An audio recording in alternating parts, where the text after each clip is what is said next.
Gift पाउनु पनि पुरा बानी लागिसकेछ हो। यो पनि गिफ्ट हो मेरो, यता पास्टर माइले ल्याइदिनु भएको हो। अन्त यो गिफ्टलाई चाहिँ म लाउँदैछु। कानको टप फेरि मलाई जे मन परिरहेको छ नि त्यही पाउँछु म त। मेरो प्रभुलाई धेरै धेरै धन्यवाद। अनि माया दिदीलाई पनि धेरै धन्यवाद हो। अनि यो पर्स र यो कुर्ताको कम्बिनेसन मिल्यो है मजाले। अन्त हामी चाहिँ चर्च जानु आँटेको, अब यो लगाएर जाने चर्च हो। अनि यहाँ हुनुहुन्छ, मैले चाहिँ भिडियोमा उहाँ आउँदाखेरि कहिलेकाहीँ लगाइबस्छु। उहाँ चाहिँ पास्टर माया हुनुहुन्छ, मेरो गुरु। अनि उहाँले मलाई एउटा चेला बनाउनु भएको, उहाँको म एउटा पहिलो चेला हो भनेर उहाँले सधैँ भन्नुहुन्थ्यो नि भिडियोमा होइन। अन्त उहाँ हुनुहुन्छ, पहिलो पनि लास्ट पनि होला हौ। अब त चेला त हुँदैन हो र दिदी, चेला त हुँदैन। अब त छोराछोरी चाहिँ जन्मिन्छ होला प्रभुमा, तर अब चेलै हुनु चाहिँ धेरैपल्ट मर्नुपर्छ। अनि मर्नु चाहिँ गाह्रो छ फेरि मान्छेलाई, अनि सेवाकाई गर्नु सजिलो छैन। अनि अब प्रभुको आत्माले देखाएको अनुसार चाहिँ उहाँ चाहिँ मेरो के भन्नु, अब सुरु र अन्त चाहिँ उहाँ नै होला। अनि मलाई पनि लाग्छ प्रभुको आत्माले भनेको अनुसार सायद चेला जन्मिनु चाहिँ गाह्रै छ। प्रभुको छोराछोरी चाहिँ जन्मिन्छ, धेरै नै छ। तर म तपाईँको पछि लागेर काम गर्ने भन्ने धेरैले भने मलाई, धेरैले म तपाईँ जस्तो हुन चाहन्छु भने, तर भनेको जस्तो हुँदैन है। अनि हुँदै गर्दा चाहिँ मर्दै जानुपर्छ, मर्नु चाहिँ गाह्रो पर्छ।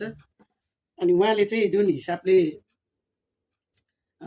प्रभुले नै बनाउनु भयो, अनि प्रभुले नै त्यही हिसाबमा जिउन पनि लाउनु भयो। अनि उहाँ त्यो चेलापनमा जिउँदै पनि हुनुहुन्छ। अनि चेलापनमा जिउनु भनेको चाहिँ आफैलाई हरेक कुरामा मार्नु चाहिँ सक्नुपर्छ। त्यो चाहिँ उहाँको जीवनमा भइरहेछ। त्यो कुरा हजुर, मर्नु भन्ने कुरा चाहिँ अब होइन हाम्रो विचार होइन। अब कोही बेला त अब रिसको जग्गामा जे पनि गर्नु मन लाग्छ नि, तर त्यो गर्नु भएन भनेर सिम्पल एउटा इक्जाम्पल मात्रै हो। उहाँले ल्याइदिनु भएको गिफ्ट यहाँ लाउँदै उहाँको कुरा सुन्दै थिएँ मैले हो। कस्तो नबसेको फेरि यत्रो सेयर भइरहेछ त फेरि। हजुर यो बस्यो बल्ल सिम्पल हो। अन्त मैले चाहिँ हिजो बेलुका बुझेँ खासमा, तपाईँले वचन बोल्दै गर्नुहुँदाखेरि तपाईँले मेरो यही बेडमा हो बसेर यही कोठामा खुट्टा धोइदिनु भएको थियो चेला बनाएर हो। अनि मैले पनि मण्डलीमा खुट्टा धोएँ, तर मैले धोएको दुईवटा अर्थमा धोएँ मैले है। तर हिजो बेलुका पो उहाँकोबाट कुरा सुन्दै गर्दाखेरि चाहिँ नि हिजो चाहिँ म साँच्चै नै स्पष्ट भएँ क्या त। उहाँबाट प्रभु बोल्दै हुनुहुन्थ्यो, अहिले यसले बुझ्दैन, अनि जब समय आउँछ बुझ्छ। अनि मैले चाहिँ अझै क्लियर रूपमा त हिजो बेलुका बुझेँ भनेको। हिजो बेलुका चाहिँ मैले राम्रो देख्यो, हिजो बेलुका चाहिँ मैले स्पष्ट रूपमा बुझेँ चाहिँ भनेको। प्रभुलाई धेरै महिमा होस् है। र उहाँ आउँदै पछि मलाई यसरी ल्याइदिनुहुन्छ हो। आज अर्को पनि लिएर जान्छु, यहाँ अर्को पनि छ, उहाँले ल्याइदिनु भएको। अन्त फेरि म चाहिँ के भएको ड्युटी पनि गरिरहेको छु, दिएको छुइनँ नि केही पनि, तर म अब पक्का दिन्छु। पर्दैन मलाई प्रभुले अहिले दिनु लगाउनु भएको छ, तपाईँले दिने समयहरू आउँछ होला नि त। यो घडी पनि उहाँले दिनुभएको कहिले भन्दा 2019मा, जुन दिन मेरो पास्टर अर्डिनेसन भयो होइन। अर्डिनेसन भएको केही महिनाको बादमा 19 को घडी है यो। अनि यो भर्खरै मात्र म रङ जान थालेको थियो, त्यसले गर्दा एकदम जोगाएर लगाएको हो।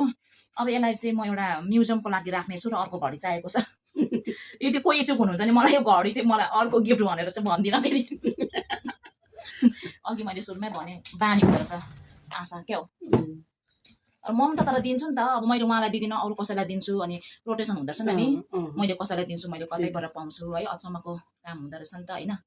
अनि यो घडी अब एकदमै अब यसलाई चाहिँ म मजाले राख्छु हो क्या। मलाई लागिबस्नु मन परेको छैन यो घडी अहिले चाहिँ हो, किनभने यसलाई चाहिँ जोगाएर राख्ने मेरो विचार छ नि त, मजाले एउटा म्युजियममा सजाएर। त्यसले गर्दा अर्को घडी चाहिएको छ है मलाई। भनिहाल्छु ल।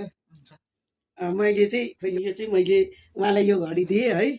अनि 19मा मैले दिएको रहेछु, सायद 19, 20, 21, 23मा होला।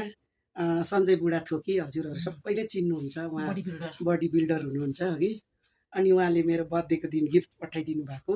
उहाँ चाहिँ मेरो छोराले चाहिँ उहाँलाई दादा भन्नुहुन्छ। अनि एक दिन मेरो बर्थडेको दिन चाहिँ के भन्छ, मैले नानीलाई फोन गरेको थिएँ। अनि उहाँ दुईजना सँगै हुनुहुँदो रहेछ। अनि नानीले मलाई ह्याप्पी बर्थडे मम्मी भने, अन्त मैले थ्याङ्क यू भने। अनि उहाँले सोध्नु भएछ मम्मीको बर्थडे हो आज भनेर। अनि हजुर भन्दा चाहिँ एकछिन पर्ख ल भन्नुभएछ। अनि गएर चाहिँ यो घडी किनेर ल्याएर मम्मीलाई गिफ्ट दिनु ल भन्नुभएछ अघि। अनि यो घडी लगाएको 2-3 वर्ष बाद मात्रै उहाँसँग मेरो भेटघाट भयो कि। त्योभन्दा अगाडि उहाँले मलाई चिन्नु भएको थिएन, तर यो गिफ्ट चाहिँ पठाइदिनु भएको थियो। अनि साँच्ची बाइबलले भन्छ देव र तिमीहरूलाई दिइनेछ। अनि कसैको इच्छालाई हामीले बुझेर केही गर्छौँ भने चाहिँ हाम्रो इच्छालाई पनि प्रभुले बुझिदिनुहुन्छ। अनि साँच्ची नै प्रभुले चाहिँ हामीलाई ऋणी चाहिँ राख्नुहुन्न केही कुरामा पनि। यही छ। उहाँले मलाई 19 दिनुभएको केही समयको बादमा है, केही सालको बादमा उहाँले अर्को पाउनुभयो। उहाँले दिनु हुँदाखेरि मलाई रित्तै बनाएर आफ्नो नारी रित्तै बनाएर दिनुभएको थियो होइन, तर परमेश्वरले फेरि अर्को व्यक्तिबाट हटाउनु भयो। अनि त्यसरी नै मैले पनि कसैलाई दिन्छु अनि रोटेसन हुँदो रहेछ यस्तो, क्या त अब उसलाई दिए उसले नै मलाई दिनुपर्छ भन्ने कुरा चाहिँ होइन है। यो कन्सेप्टमा राख्नु पनि भएन। कतै न कतैबाट हामीलाई यसरी गुहार अब एउटा हेल्प गरे अर्कोबाट आउँछ नि त होइन, त्यही व्यक्तिबाट फर्किनुपर्छ भन्ने होइन। उपरवालाको जिम्मा हो नि त होइन, हामीले भलाइ रोपेको छ भने भलाइ नै कटनी गर्छौँ भन्ने कुराहरू छ। र हामी अब चर्च जाँदैछौँ हो, टाइम पनि भयो, त्यसले गर्दाखेरि चाहिँ तपाईँकोबाट बिदा हुँदैछौँ। उहाँ मेरो गुरु, उहाँ पास्टर माया हुनुहुन्छ, सङ्गीत परियारज्यूको आमा। म सधैँ भन्छु चिरिएको मुटु भत्केको शरीर गीत गाउने उहाँ गायकको श्रीमती हुनुहुन्छ। उहाँ चाहिँ स्वर्गीयवास हुनुभएको 2-3 वर्ष भयो नि। हजुर, 2022 को 1 तारिक हुनुभएको जनवरी। हजुर, उहाँको श्रीमती हुनुहुन्छ, उहाँले सेवाकै गर्दै हुनुहुन्छ हो। उहाँहरूको चाहिँ हेड अफिस चर्च हो, मेरो चाहिँ ब्रान्च हो। र अब हामी गएको ल, बाई बाई, जय मसी।